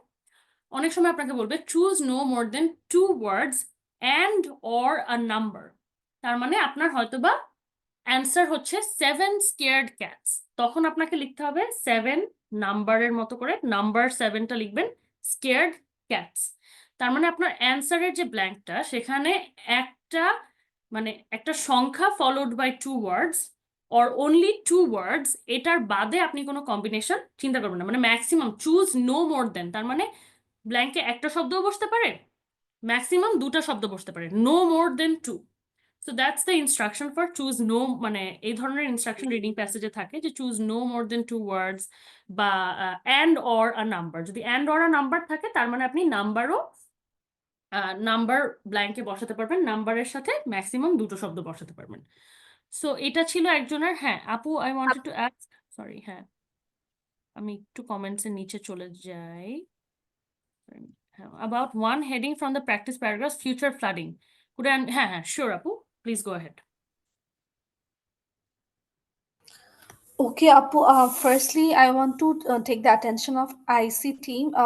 A guy named Masood texted me a very offensive sexual text, and I'm so traumatized. Anyway, I will send Sorry, that. can you elaborate on that, Apu? Who is texting what? IC team, please. K text করছে? Masood, পুরো participant list থেকে আমাকে বলেন। হ্যাঁ, আমরা তাকে Masood texted me in a direct message that can I give a থাক আমরা এলাবোরেট না করি আপু। I am very very very very very sorry that you went through this. Who is this participant? IC team Masud নামে আমি কাউকে দেখতেছি না এখানে। Can you find out from the list of emails? he left. আমরা দেখতেছি এটা। আপু, I'm just scared. Extremely sorry, I think সে আপনাকে পার্সোনালি হয়তো বা ইমেল করেছে, ইমেল মানে পার্সোনালি টেক্সট করেছে। I am very very sorry. হ্যাঁ, এই ধরনের ক্রিপগুলো আসলে মানে আমি ওপেনলি বলবো আমিও অনেক বেশি ফেস করি, but I am very sorry that this happen. Genuinely let me take a moment to identify যে এটা হয়েছে, and I am very sorry, I am very grateful আপনি এখনো ক্লাসটায় আছেন। IC does not condone anything like this, I do not condone anything like this. যারা আমাদের ক্লাসে আছেন, এখানে একটা একাডেমিক আলোচনা হচ্ছে, আমরা সবাই সবার প্রতি রেসপেক্টটা বজায় রাখবো, এবং এই ধরনের অনলাইন হ্যারাসমেন্ট যদি আপনার মানে এইম থাকে, তাহলে আপনি প্রবাবলি আপনার ঘরের কোনায় বসে থাকাটাই আপনার আমি এই জিনিসটা নিয়ে আমি আসলে বেশ প্যাশনেটলি অ্যাংরি। সো সায়েদা আপু, আই এম এক্সট্রিমলি সরি যে আমার একটা প্ল্যাটফর্মে এসে আমাদের প্ল্যাটফর্মে আপনার এই এক্সপিরিয়েন্সটা হয়েছে। Okay, Appu, and I let's would very much appreciate আপনি যদি এটা আইসির উপর কোনো নেগেটিভ হিসেবে না নেন। উই অবভিয়াসলি ডোন্ট কন্ডোন, বাট যেহেতু এটা একটা open free webinar, we do no, invite I all understand. Participants to join, and sometimes it's difficult. হয়তোবা যদি এটা আপনাকে মানে আমরা যদি মেসেজে, আমাদের এখানে সবসময় একটা ডেডিকেটেড টিম আছে ক্লাস হ্যান্ডেল করার জন্য। সো তারা যদি লাইভে আসলে সবার সাথে ওপেন চ্যাটে মেসেজটা পাঠাতো তাহলে হয়তো আরেকটু আগে আইডেন্টিফাই হতো। Thank you so much for speaking up. I would encourage যারাই জয়েন করছেন এই ধরনের কোনো অপ্রীতিকর পরিস্থিতির সম্মুখীন হলে অবশ্যই আমাদেরকে জানাবেন, and we will be taking appropriate steps. I will be basically contacting the IC team after the class, and we'll try to find out who this person is so that we can reach out to them and complain. And I highly doubt it's going to help Apu, but as you It's understand, as okay, a Appu, woman in let's this move country, on. yes. I just wanted the person to Ji, know ji. that women are Thank you not so much. হ্যাঁ, thank you silent. so much. হ্যাঁ, হ্যাঁ, that's very আচ্ছা, nice. আপু, আচ্ছা, so হ্যাঁ, আপু, হ্যাঁ, বলেন। there were a lot of headings. এখানে একটা ছিল future flooding, and then যেটা actually the last থেকে second one একটা ছিল that negative impact, negative look in the future something. So হুম, ওইখানে প্যারাগ্রাফে লেখা ছিল যে ফিউচারে আইসবার্গ গুলো মেল্ট হয়ে যাবে and then এটা একটা নো জোন হয়ে যাবে। সো আইসবার্গ মেল্ট হয়ে যাওয়া মানে এরকম কিছু না যেটা ফ্লাডের একটা এরিয়া হয়ে যাবে। So flooding in the future এটা কেন রিলেট করে না ওই প্যারাগ্রাফের সাথে? দ্যাটস আই আচ্ছা, ওয়ান্টেড। সো এইটা কেন আমি বুঝতে পেরেছি আপনি কোনটা ইয়ে করছেন। আমি একটু যদি আচ্ছা, আপনার কাছে কি প্যাসেজটা খোলা আছে? তাহলে যদি আপনার পার্সোনাল কোশ্চেন, আমিও মানে আমার ফোন থেকেই প্যাসেজটা দেখে আমি আপনাকে বলি কেন জি আপু। হবে না। কারণ হচ্ছে আপনি একটু প্যারাগ্রাফ এইচটা, আমি যদি কারেক্টলি ধরতে পারি আপনি প্যারাগ্রাফ এইচ এর কথা বলছেন, রাইট? আপু বললেই আমি বুঝবো একটু জাস্ট। হ্যাঁ, so other doom-laden predictions claim that as the polar ice caps melt, Yes, coastal regions and some low-lying islands will almost certainly be drowned by the water.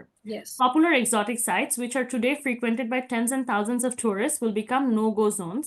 Today's vacation attractions in southern Europe and others will literally become hotspots, making them too hot to live or visit. It's impossible not to despair in the light of current weather's irregular behavior. So I know যে আপনি কেন প্রথমে half of the paragraph is talking about flooding, right? So you yes. are more inclined to reply যে এটা শুধু flooding নিয়ে।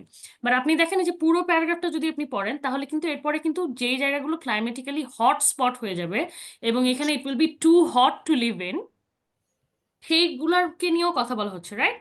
মোর over শেষ সেন্টেন্সটা দিয়ে কিন্তু আপনার এখানে লক করে ফেলছে যে it's impossible not to despair. তার মানে ইটস ইম্পসিবল যে আপনি ফিউচারের দিকে কথা ভেবে আপনি নেগেটিভ একটা ধারণা বা মানে আপনি স্যাড হবেন না বা আপনি ডিসঅ্যাপয়েন্টেড বা আপনি আশাহত হবেন না, এটা না হওয়াটা হচ্ছে ইম্পসিবল। সো তার মানে এই প্যারাগ্রাফটার মেইন আইডিয়াটা ছিল যে কিছু জায়গা too hot to live in, কিছু জায়গা ফ্লাডেড হয়ে যাবে। So it's a negative outlook on the future. So that's why মানে flooding এর টাইটেলটা obviously extra title হিসেবে it was a distractor title, it would be very close to accuracy. I empathize with you in this manner. এটা হচ্ছে এই ধরনের matching heading গুলোর সমস্যা কি একটা ডিফারেন্ট পার্সপেক্টিভ থেকে আর্গিউ করলেই হয়তো বা the right answer could have been something different, which is why it's very important প্রথম হাফটা না পড়ে বা শুধু টপিক সেন্টেন্সটা পড়ে ডিসিশনটা না নেওয়া, রাদার দেন দ্যাট পুরো প্যাসেজটা পড়ে you take a second to figure out যে মেইন আইডিয়াটা কি। মেইন আইডিয়াটা হচ্ছে ফিউচারের দিকে তাকিয়ে আশাহত না হওয়াটা impossible. So I hope that answers your question. আমি একটু পরেরটায় চলে যাই। রিডিং প্যাসেজগুলো পড়ে বুঝতে পারি না। আচ্ছা হ্যাঁ, এটা একটা বড় প্রবলেম। হ্যাঁ, এটার যদি আপনি এই বেসিক জায়গাটা থেকে শুরু করতে যান তাহলে আই উড রেকমেন্ড যে আপনি অনেক বেশি নন ফিকশন বা অনেক বেশি নিউজ পেপার আর্টিকেল এই ধরনের পড়ার হ্যাবিটটা প্রথমে বিল্ড করেন। হ্যাঁ, পড়ার হ্যাবিটটা, বেসিক রিডিং হ্যাবিটটা, একটা সেন্টেন্স পড়ে সেন্টেন্সটা বুঝার হ্যাবিটটা একটু বিল্ড আপ করার চেষ্টা করেন। না বুঝতে পারলে তাহলে সেন্টেন্সটার এক্সপ্লেনেশন আপনি হয়তো বা ধরেন একটা নিউজ পেপার আর্টিকেল পড়লেন অনলাইন, হ্যাঁ, এটার এক্সপ্লেনেশন বুঝছেন না, তখন আপনি একটা হয়তো বা অনেকে এটা কি বলবো বেশ ইরেগুলার একটা অ্যাডভাইস মনে করবে, বাট ওই প্যাসেজটা আপনি কপি করে ধরেন আপনার যদি আর কোনো দিকে কোনো হেল্প না থাকে তাহলে আপনি চ্যাট জিপিটিকে এটা ফিড করতে পারেন। হ্যাঁ, চ্যাট জিপিটিকে দিয়ে আপনি বলবেন যে explain this passage to me in easy English, in easy language. তারপর ওটা পড়ে পড়ে পড়ে পড়ে আপনি এটা বুঝেন। প্রথমে আস্তে আস্তে রিডিং এর হ্যাবিটটা বিল্ড করেন। হ্যাঁ, তারপরে আপনি রিডিং এর প্যাসেজের কোয়েশ্চেন অ্যান্সার গুলোর উপর ফোকাস করতে পারেন। আনোয়ার ভাই, thank you so much for finding my classes helpful. হ্যাঁ, রেকর্ডেড ক্লাসটা পাবেন। আচ্ছা আপু, আমার রিডিং অ্যান্ড হেডিং ম্যাচিং এ অনেক মিস্টেক হয়। So reading and heading matching এর মিস্টেকের জন্যই আমরা আসলে আমারও হয় আপু, বিলিভ ইট অর নট, আমারও হয় আসলে। যে কারণে আমি এখানে মানে একটা ক্লাসে আমরা যদি একটা কোয়েশ্চেন টাইপ সলভ করতে পারি, সেই কারণে আমি এই ম্যাচিং হেডিংটাই প্র্যাকটিস করলাম আজকে। এটা বাদে যেটাতে ভুল হয় সেটা হচ্ছে ট্রু ফলস নট গিভেন, সেটাও আমরা হোপফুলি ফিউচার একটা ক্লাসে সলভ করব। সো এটার ক্ষেত্রে আসলে প্র্যাকটিস মেক্স ইউ পারফেক্ট। এখানে চেষ্টা করবেন যেভাবে আমরা স্ট্র্যাটেজিক্যালি আজকের ক্লাসে সলভ করলাম সেই ধরনের স্ট্র্যাটেজিগুলো ফলো করার এবং অনেক অনেক বেশি প্র্যাকটিস করার। মাইনিং নামে একজন বলছেন, I have one question, I would একটু কোয়েশ্চেনটা শেয়ার করলে আমরা অ্যান্সারটা পেয়ে যাবো। আচ্ছা প্লিজ, এই যে আমি দেখি আইসিটি। জি আমার একটা কোশ্চেন ছিল, জি জি বলেন। সেটা হচ্ছে যে I have no enough time in my hand. তো এই 7 দিন মানে আমার হচ্ছে ডিসেম্বরের 5 তারিখে পরীক্ষা। তো এই অল্প টাইমের মধ্যে মানে রিডিং এর জন্য which books are perfect for me, এই টাইমের জন্য মানে কোন বইগুলো আমি আপু প্র্যাকটিস করতে আপনি, পারি if I may Cambridge ask, আপনি কিসের আন্ডারে রেজিস্টার করেছেন? কাদের ব্রিটিশ কাউন্সিল। গ্রেট, ব্রিটিশ কাউন্সিলে আপনি বেশ কিছু প্র্যাকটিস টেস্ট পাচ্ছেন, রাইট?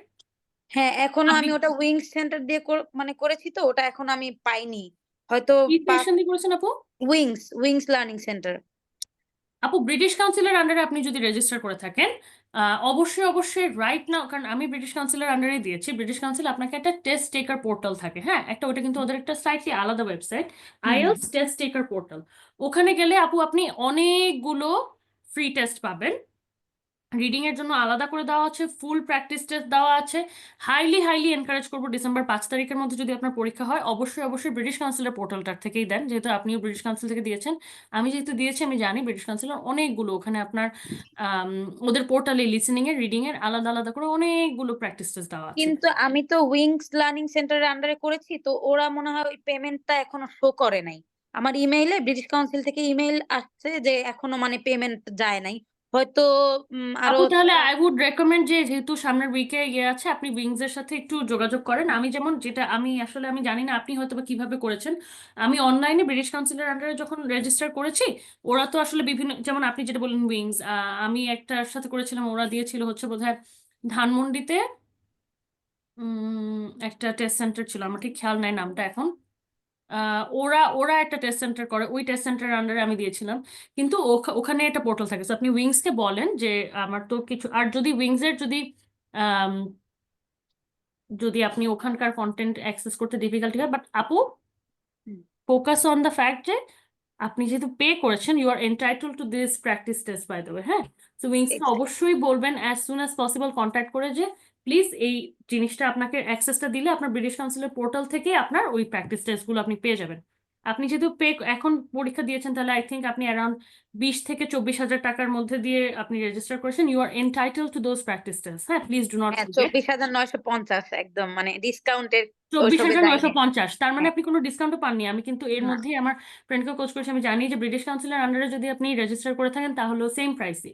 তো আপনি যেটার জন্য রেজিস্টার করে থাকেন আপনি কিন্তু entitle to the until your exam your entitle to all the practice test, এবং ব্রিটিশ কাউন্সিলের প্র্যাকটিস টেস্টগুলো খুবই অ্যাকুরেট হয়, ওদের প্র্যাকটিস টেস্টগুলোর মতোই আসলে আসবে। সো প্লিজ প্লিজ প্লিজ ওইটা কন্ট্যাক্ট করেন আগে বিফোর ইউ, কারণ আপনার এখন সময় নেই। আই উড রেকমেন্ড ইউ, আপনি এখন একটা বই কিনে বই পড়বেন, ওই সময়টা আসলে আপনার তো নেই। আমার হচ্ছে ক্যামব্রিজের গুলা মোটামুটি এর আগেই শেষ করেছি, কিন্তু আইএলটিএস প্র্যাকটিস প্লাস 1 2 3 তারপরে অফিসিয়াল গাইড হুম। এইগুলা হচ্ছে টুকিটাকি করা হয়েছে, এগুলা অনেক টাফ, মানে আই ফাইন্ড হ্যাঁ দিস সো টাফ। হ্যাঁ, ইট ইজ ভেরি এগুলাতে টাফ। তো 18টা এগুলোকে 20টা আপনি, হ্যাঁ আপনার জন্য এমন এখন করে হয়। বেস্ট সলিউশন হচ্ছে ব্রিটিশ কাউন্সিলের ওই ওয়েবসাইট থেকে প্রেস টেকার পোর্টালে আপনি লগ ইন করবেন, ওখান থেকে পোর্টাল থেকে আপনার জন্য এইটা অ্যাক্সেস করাটাই আপনার জন্য বেস্ট, মানে এই ডিসেম্বর 5 তারিখের পরীক্ষার মধ্যে। আচ্ছা আমি একটু thank move you on so করবো মাচ। কুইকলি, আমি আর দুইটা প্রশ্ন নিব। আপু আমার জেনারেল ট্রেনিং ক্যান্ডিডেট। আচ্ছা, ডিফারেন্স প্রিপারেশনের হচ্ছে আপনার ভাইয়া যেটা হবে, রিডিং এর প্যাসেজগুলো আপনার আরেকটু শর্টার হবে, আপনার মধ্যে নিউজ পেপার আর্টিকেলের মতো ইয়ে হবে, এটা আরেকটু ইজিয়ার। সো আপনি পার্টিকুলারলি জেনারেল ট্রেনিং এর আইএলটিএস রিডিং প্যাসেজ দিয়ে সার্চ দিয়ে ওগুলো প্র্যাকটিস করবেন। স্পিকিং আপনার হচ্ছে রাইটিংটা ডিফারেন্ট, রাইট? আপনার মনে হয় রাইটিং এ ওই প্রথমের অ্যানালিটিক্যাল রাইটিংটা নাই, ওইটার জায়গায় বোধহয় আপনার একটা লেটার রাইটিং আছে। সো আপনি অবশ্যই রাইটিং এর যে কোয়েশ্চেন টাইপগুলো ফর জেনারেল ট্রেনিং এটা সার্চ দিয়ে যাবেন, কারণ আপনি যদি যে কোনো আইএলস রাইটিং ডেমো প্র্যাকটিস দেন তাহলে কিন্তু ইউজুয়ালি যেহেতু বেশিরভাগ মানুষ একাডেমিক টেস্টটা নেয়, একাডেমিকের কোয়েশ্চেন টাইপগুলো শো করে, হ্যাঁ। সো আপনি যদি জেনারেল ট্রেনিং থাকেন তাহলে আপনার অবশ্যই ওখানে জিনিসটা দেখতে হবে। রিডিং এর প্যাসেজটাও একটু ডিফারেন্ট, লিসেনিং আর স্পিকিং আমার যতটুকু মনে পড়ে জেনারেল ট্রেনিং এর সাথে সেমই থাকে, জাস্ট একটু ইজিয়ার থাকে, হ্যাঁ। অনলাইন বেসড আইএলটিএস টেস্টটা কি সেন্টারে গিয়ে দেওয়া লাগবে নাকি নিজের বাসা থেকে দেওয়া যায়? আমি যতটুকু জানি নিজের বাসা থেকে দেওয়ার এখন পর্যন্ত সিস্টেম নাই, যেহেতু অনেকগুলো মডিউলের ডিফারেন্ট কিছু রিকোয়ারমেন্ট আছে। সো আপনার এটা সেন্টারে গিয়ে দিতে হবে। আচ্ছা, reading understanding is very bad, how can I improve? So reading understanding এর জন্য ভাইয়া প্রথম আপনি যদি বেসিক থেকে শুরু করতে চান তাহলে একটা প্রথমে again try to build your reading habit a bit, বিশেষ করে নিউজ পেপার আর্টিকেলস। এটা আমি বাংলাদেশি ইংরেজি নিউজ পেপার আর্টিকেলস রেকমেন্ড করবো না একটা বেসিক কারণে, সেটা হচ্ছে অনেক সময় সেই ইংলিশগুলো খুব সুন্দর সফিস্টিকেটেড হয়, অনেক সময় সেটাকে আসলে আরেকটু মানুষ যাতে বুঝতে পারে সেই কারণে একটু জেনারেল ইংলিশের জন্য করে। সো আপনি ধরেন ইন্টারন্যাশনাল বেশ কিছু নিউজ পোর্টালস থেকে আপনি নিউজগুলো পড়ার চেষ্টা করতে পারেন, হিস্টোরিক্যাল কিছু বেশ বোরিং নন ফিকশন যেগুলো রিডিং টাইপস ওগুলো একটু পড়ার চেষ্টা করতে পারেন, to increase your vocabulary, increase your concentration while reading, হ্যাঁ। কারণ 20 মিনিট ধরে একটা রিডিং প্যাসেজ পড়ে সেখান থেকে প্রশ্ন অ্যান্সার করা বেশ মানে সময়ের ব্যাপার। সো ওই জিনিসটা একটু ইমপ্রুভ করার চেষ্টা করবেন, ওখান থেকে শুরু করে তারপরে রিডিং এর প্যাসেজগুলো প্র্যাকটিস করলে you should be good. So এখন থ্যাংক ইউ সো মাচ। অনেকগুলো প্রশ্ন আমি দেখতে পাচ্ছি, আসলে আমি ফিউচারের ক্লাসগুলো আরো প্রশ্ন নিব। এখন যেহেতু 9:15 আমাদের 1 ঘন্টার webinar, I would be pausing here and taking leave from all of you. Thank you so much for such a good participation. আমি চেষ্টা করব সুন আপনাদের আরো কিছু ক্লাস নেওয়ার, যদি কোনো স্পেসিফিক রিকোয়েস্ট থাকে ক্লাসের কোনো স্পেসিফিক কোয়েশ্চেন টাইপের তাহলে প্লিজ আইসি টিমকে জানাতে ভুলবেন না। এবং এখানে ওরা একটা ফর্ম দিচ্ছে, একটা স্পেশাল সারপ্রাইজের জন্য একটা ফর্ম দিচ্ছে, প্লিজ ওই ফর্মটা ফিল আপ করে ফেলবেন। এবং আপনাদের যদি কোনো ধরনের অ্যাসিস্ট্যান্স লাগে রিগার্ডিং দ্য ক্লাস মেটেরিয়ালস, ক্লাসের যে কোয়েশ্চেন টাইপসগুলো আমি বললাম, স্লাইডসগুলো আমি বললাম, সেটা আইসি টিমের সাথে কন্ট্যাক্ট করলেই হবে, তাহলে আপনারা অটোমেটিক এই কন্টেন্ট দুটো পেয়ে যাবেন। Thank you so much for being here all of you. I will be taking my leave and I hope you have learned a lot from today's class. I look forward to the next class. Thank you so much.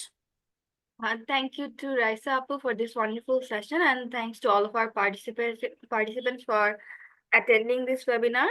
আপনারা দেখতে পাচ্ছেন chat বক্সে আমি আপনাদেরকে provide করা হয়েছে কোর্সের details এবং একটা ফর্ম দেওয়া হয়েছে। এই ফর্মটা ফিল করলে আজকে ওয়েবিনারের যে রেকর্ডিংটা থাকবে ওটা আপনাদের কাছে চলে যাবে। সো প্লিজ আপনারা কাইন্ডলি ফর্মটা ফিল আপ করেন, অ্যান্ড কোর্সের ডিটেলস জানতে হলে কোর্সের ডিটেলসও আপনাদেরকে দেওয়া হয়েছে, do check that out. Thank you so much.